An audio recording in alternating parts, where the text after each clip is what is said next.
स्वागत है बच्चों आपका एकेडमिया कैरियर में। मैं शशांक श्रीवास्तव आप लोगों को आज इस प्लेटफॉर्म के माध्यम से एकेडमिया कैरियर के माध्यम से आज से आप लोगों को ऑनलाइन क्लासेस देने का प्रयास करूंगा।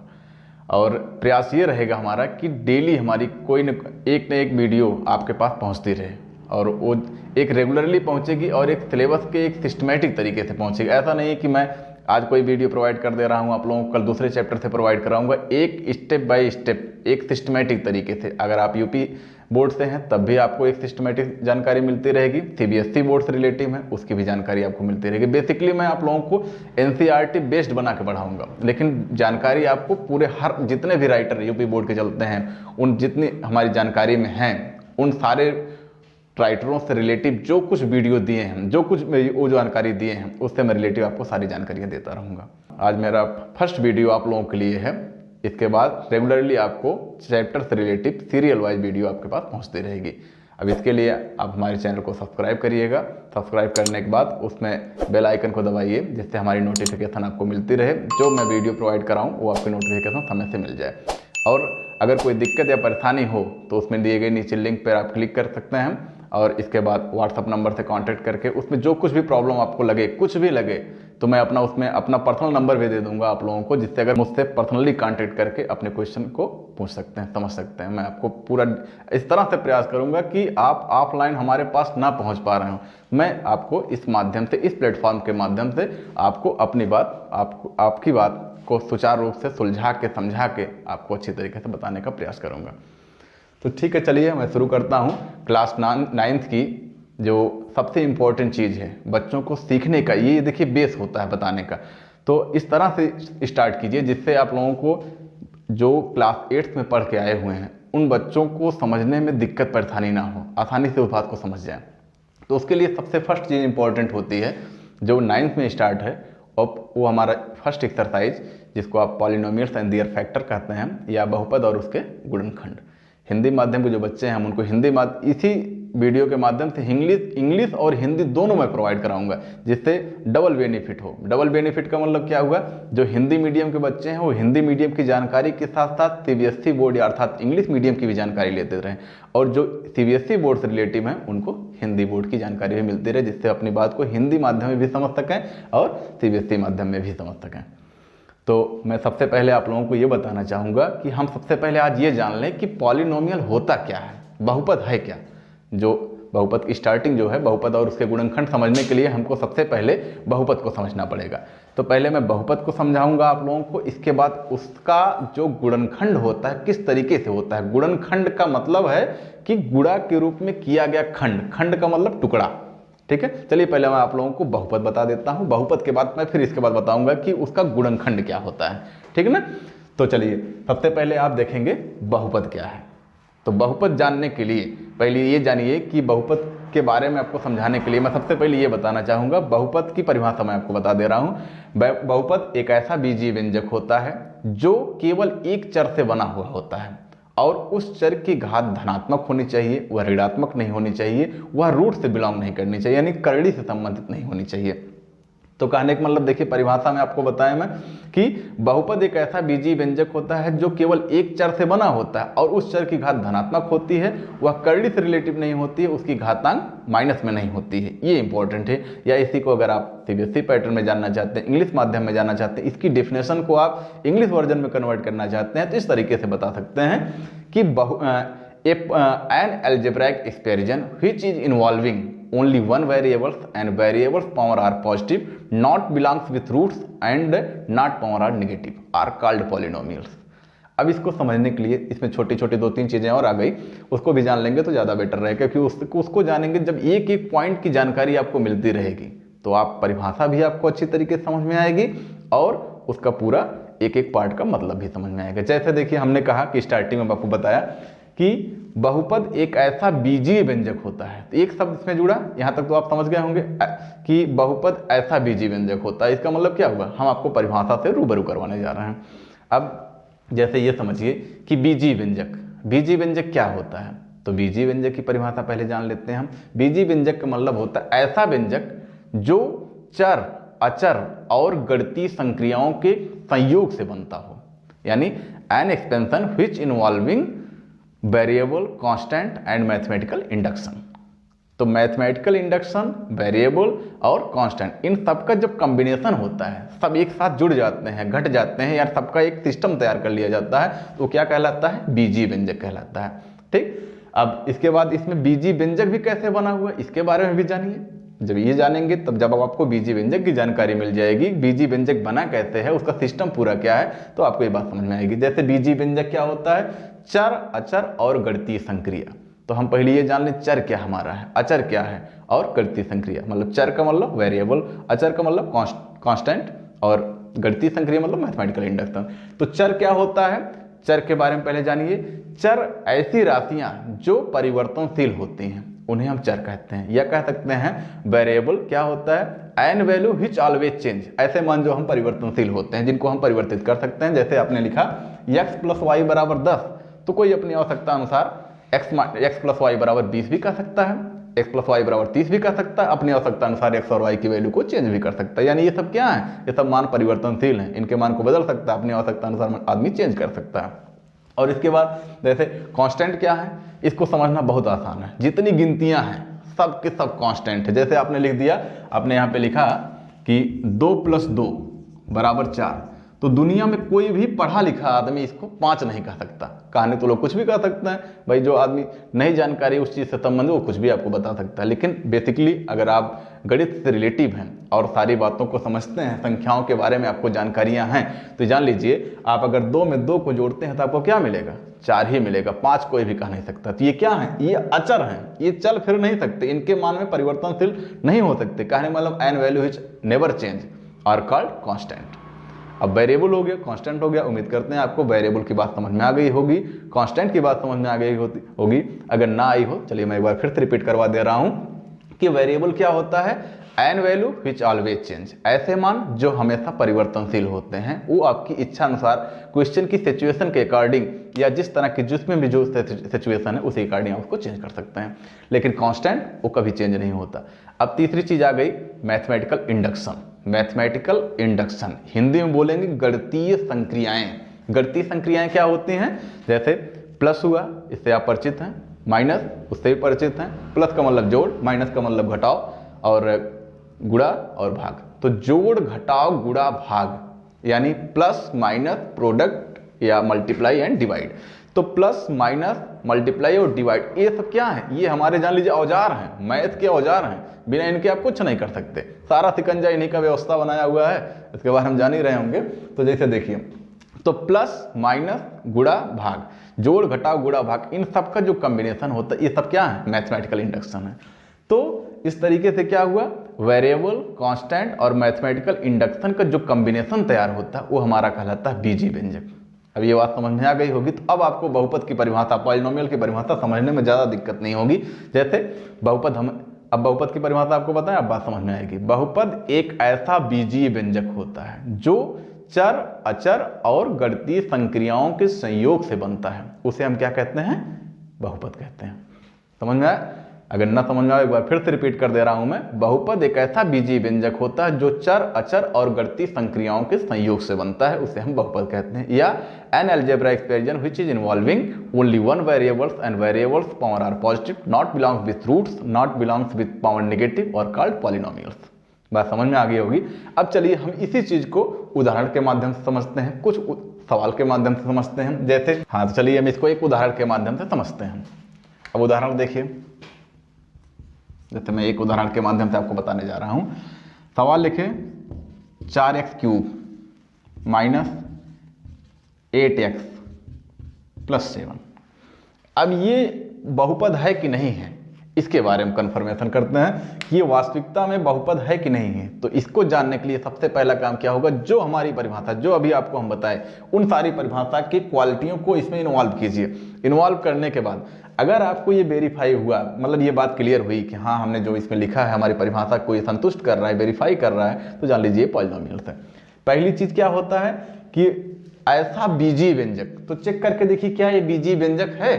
अब बीजी व्यंजक होने की क्वालिटी क्या है, डेफिनेशन में आपको बताएं हम कि बीजी व्यंजक क्या होता है, जो व्यंजक चर, अचर और गणितीय संक्रिया, आपको चर भी मालूम है, अचर भी मालूम है, गणितीय संक्रिया भी मालूम है। तो देखिए ये हमारा अचर है, गिनतियां बताए थे, जितनी गिनतियां होती है सब हमारी क्या होती हैं, कांस्टेंट जो होते हैं वो सब हमारे क्या, वही सब कांस्टेंट होते हैं। एक्स देखिए वेरिएबल है, तो ये कांस्टेंट वेरिएबल, ये mathematical induction constant variable, mathematical induction constant, ठीक। तो इन सबका सम्मिलन हुआ, सबका संयोग हुआ, तो ये जो व्यंजक हमारा बन के तैयार हुआ ये बीजी व्यंजक हो गया। एक बात तो वेरीफाई हो गई, बीजी व्यंजक हो गया। तो परिभाषा जो बताई गई ऐसा बीजी व्यंजक, ये बात यहाँ क्लियर हो गई, ये ऐसा बीजी व्यंजक है। दूसरी बात, जो केवल ओनली वन वेरिएबल से इन्वॉल्व होना चाहिए। चेक कीजिए क्या पूरे फंक्शन में, पूरे व्यंजक में, ये व्यंजक है, इसको फंक्शन का नाम नहीं दे सकते हैं, तो ये क्या है, ये ऐसा व्यंजक है जिसमें केवल एक ही चर, देखिए वो चर क्या इन्वॉल्व किया गया, इसमें यक्स है, वो चर इसमें यक्स है जो इन्वॉल्व किया गया है, एक चर हो गया। अब दूसरी बात, केवल एक चर से बना होना चाहिए, उस चर की घात धनात्मक होनी चाहिए, पॉजिटिव होनी चाहिए। पॉजिटिव का मतलब देखिए इसकी पावर क्या है, प्लस में है, इसकी पावर प्लस में है, ये पॉजिटिव है, ये बात भी वेरीफाई कर दिया। इसकी जो पावर है वो रूट से बिलोंग नहीं करनी चाहिए, रूट से रिलेटिव भी नहीं है, ये भी क्लियर हो गया। अब अगली चीज क्या होनी चाहिए, उसकी पावर निगेटिव नहीं होनी चाहिए, निगेटिव भी नहीं है। तो ये पॉलिनोमियल की सारी क्वालिटी को वेरीफाई कर रहे हैं, यानी ये हमारा बीजी व्यंजक भी है। बीजी व्यंजक होने के साथ साथ केवल एक चर का प्रयोग किया गया, उस चर की घात धनात्मक है, वह करड़ी से नहीं है, वह माइनस से रिलेटिव नहीं है। तो क्या हुआ, ये हमारा बहुपद हो गया, इसको आप बहुपद का नाम दे सकते हैं। एक दूसरे उदाहरण के माध्यम से समझते हैं हम कि वो बात सही है गलत। जैसे हमने लिखा 8x³ - 7x + 5।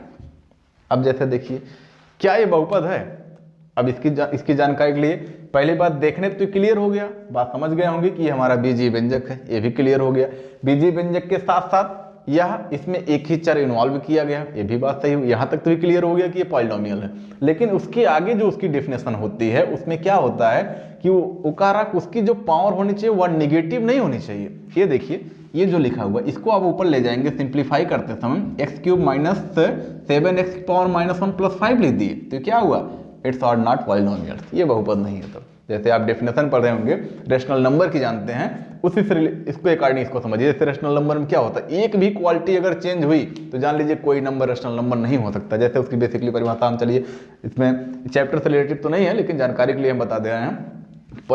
जानते होंगे क्लास 8 से अगर आप 9th का चैप्टर पढ़ने के लिए तैयार हैं तो कहने का मतलब आपको 8th की लगभग चीज़ें क्लियर होंगी। अगर ना क्लियर हो, एक छोटी सी चीज़ हम आपको बता दे रहे हैं, उसमें क्या होता है, एक रेशनल नंबर होता है, ये पहले क्लास 10th में था, उसको बीजी परिमेय व्यंजक के नाम से जानते थे, लेकिन अब सिस्टम बदल गया और उसका सिलेबस काट दिए, जबकि होना चाहिए था, आपकी जानकारी के लिए परफेक्ट होता, आगे चल के आपको काम आता तो बढ़िया से सीखते उसको, लेकिन चलिए नहीं काट दिया गया, कोई बात नहीं, हो सकता है सरकार ने जरूरी नहीं समझा हो।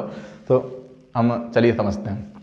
तो क्या है वो रेशनल नंबर, समझिए rational number, a number which can be express, इसको जमाने से रटते हुए आ रहे होंगे, a number which can be express in the form of p by q where p and q are integers and q not equal 0 are called rational number. यानी ऐसी भिन्न या ऐसी संख्या जिसको हम बटा के रूप में लिख सकते हैं, जैसे लोग कहते हैं p by q के रूप में लिख सकते हैं, हम x by y के रूप में भी लिख सकते हैं। कहने का मतलब सिर्फ इतने चीज से है कि कोई चीज बटा में लिखी जाए, बस ये होना चाहिए। तो जिसको हम बटा के रूप में लिख सकते हैं, सबके से इंपॉर्टेंट बात यह है कि ये जो दोनों संख्या आप लिखे हुए हैं वो क्या होनी चाहिए, इंटीजर्स होनी चाहिए। इंटीजर्स का मतलब पूर्णांक होना चाहिए। पूर्णांक का मतलब क्या हुआ, बेसिकली जानते होंगे पूरा पूरा अंक। पूरा पूरा अंक मतलब पूरा पूरा अंक मतलब होता है जिसमें दशमलव का प्रयोग ना किया गया हो।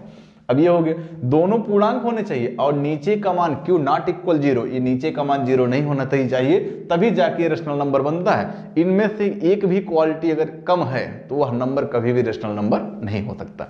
वैसे एकदम इसको भी समझिए कि बहुपद भी सेम वही चीज होता है, बहुपद में भी वही क्वालिटी होनी चाहिए कि ऐसा बीजी व्यंजक होना चाहिए जो केवल एक चर से बना होना चाहिए, उस चर की घात धनात्मक होनी चाहिए, करड़ी नहीं होनी चाहिए और ऋणात्मक नहीं होनी चाहिए। इतनी क्वालिटियां होनी चाहिए, तब जाके आप उसको पॉलिनोमियल कह सकते हैं। और चलिए और भी उदाहरण के माध्यम, जैसे देखिए ये पॉलिनोमियल है, इसको समझने के लिए उदाहरण के रूप में कॉपी पेन निकाल लीजिए, लिख लीजिए, आपके काम भी आएगा।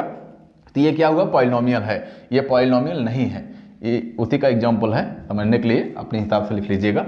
तो ये क्या हुआ, ये पॉलिनोमियल नहीं है। अब दूसरे भाषा में समझने के लिए हम आपको एक एग्जाम्पल और दे रहे हैं। जैसे देखिए, चलिए इसको सब इरेज कर देना, नहीं तो हो सकता है कंफ्यूजन कुछ बच्चे ना समझ पाए। हाँ, तो देखिए जैसे हमने लिखा 7x³ plus 8y² minus 6x plus 9z plus 6 और लिख दिया। ठीक, अब ये देखिए, इसको आप ये नहीं कह सकते बीजी व्यंजक नहीं, ये बीजी व्यंजक है, क्योंकि बीजी व्यंजक का मतलब क्या होता है कि चर, अचर और गणितीय संक्रिया, यही बस इतना चीज हो जाए तो कोई भी व्यंजक बीजी व्यंजक हो जाएगा। अब आगे चलिए, हम इसमें क्वालिटियां चेक करें, क्या ये बहुपद है कि नहीं है। इसके लिए हमारा काम सबसे पहला क्या होगा कि देखें कि एक चर इसमें है कि नहीं है। तो देखिए, एक चर यहाँ, एक चर यहाँ, एक चर यहाँ, तीनों अलग अलग चर हो गए, बस यही मामला फिनिश हो गया, ये हमारा बहुपद नहीं है। तुरंत आप इसको लिख देंगे, ये बहुपद नहीं है, तो बात यहीं खत्म हो जाती है। अब आगे देखिए, अब उम्मीद करते हैं कि आपको इसके बारे में समझ में आ गया होगा। फिर एक बार मैं बता दे रहा हूँ, इस तरह से आपको बता रहा हूँ जिससे आपको ये महसूस ना हो कि मैं उनके पास ना बैठा हूँ, ऐसे लगे कि मैं ऑफलाइन ही पढ़ रहा हूँ, सामने सामने ही बात कर रहा हूँ, सामने ही समझाया जा रहा है हमको। इस तरह का महसूस होगा आपको इस प्लेटफॉर्म के माध्यम से, ऐसा आपको बताया जाएगा। एक भी पर्सन की दिक्कत नहीं होगी, ये मान चलिए। अगर आप ऑफलाइन हमसे ना मिल पाए तो आप ऑनलाइन के माध्यम से, इस प्लेटफॉर्म के माध्यम से, एकेडमी कैरियर के माध्यम से आपको ये जानकारी पहुँचती रहेगी हमारी। तो ठीक, चलिए देखिए, फिर से एक बार मैं रिपीट कर दे रहा हूँ जिससे आपकी सारी कॉन्सेप्ट अच्छी तरीके से क्लियर हो जाएगी पॉलिनोमियल्स की। मैं पॉलिनोमियल्स काफ़ी समय से चर्चा कर रहा हूँ, उम्मीद करता हूँ आप लोगों को बात बहुत अच्छी तरीके से समझ में आ रही होगी। फिर से एक बार बताने जा रहा हूँ, ये आपकी समझने के लिए, मान चलिए हमारी तरफ से, हमारी क्षमता के मुताबिक आपको समझने के लिए, ये अब की बार जब मैं बताऊँगा तो आपके लिए परफेक्ट हो जाना चाहिए। तो चलिए देखिए, फिर से मैं रिपीट कर दे रहा हूँ। बहुपद क्या होता है? बहुपद एक ऐसा बीजी व्यंजक होता है जो केवल एक चर से बना हुआ होता है, उस चर की घात धनात्मक होती है, वह करड़ी से संबंधित नहीं होती, उसकी घात ऋणात्मक नहीं होती है, उसी को हम बहुपद कहते हैं। और इंग्लिश वर्जन में बता दे रहे हैं, an algebraic expression which is involving only one variables and variables power are positive, not belongs with roots, not belongs with power negative और कॉल्ड पॉलिनोमियल्स। ये सब चीजें जो होती हैं ये हमारी पॉलिनोमियल कहलाती हैं, बहुपद कहलाते हैं। अब आगे चलिए, इसके फैक्टर को जानने से पहले कुछ की और क्वालिटी भी जान लेते हैं, इसके टाइप जान लेते हैं। क्वालिटी में देखिए, सबसे पहली चीज तो क्या होता है, बहुपद का मानक रूप, स्टैंडर्ड फॉर्म ऑफ पॉलिनोमियल। ठीक है ना, किसी भी सिस्टम को, कोई भी चीज हो, अगर आप उसको सिस्टमैटिक नहीं लिखेंगे तो रहेगी तो वही चीज, लेकिन उसका मिजाज उतना मजेदार नहीं होगा जितना उसको सिस्टमैटिक लिखने पे आपको मिलेगा। जैसे हमने जैसे लिख दिया यहाँ पे आपको समझने के लिए, 8x³ लिख दिए, फिर 7x⁵ लिख दिया, फिर 4x² लिख दिया, फिर 9 लिख दिया, फिर 8x⁸ लिख दिया। तो क्या ये सब जैसे झंझावात लग रहा है, ये प्लस भी हो सकता है, माइनस भी हो सकता है, ऐसे भी कुछ कर सकते हैं, कुछ भी कर सकते हैं, व्यंजक ही है, आगे पीछे कुछ भी कर सकते हैं। ये लिखा गया लेकिन ये जम नहीं रहा है। क्यों नहीं जम रहा है? यहाँ 3, यहाँ 5, यहाँ 2, फिर खत्म, फिर ये सब, ये थोड़ा सा बेटर नहीं लग रहा है देखने में। तो इनको भी जब हम बेटर तरीके से लिखना चाहेंगे, व्यवस्थित लिखना चाहोगे, तो उसके लिए क्या होता है, उसी को बोलते हैं स्टैंडर्ड फॉर्म, मानक रूप।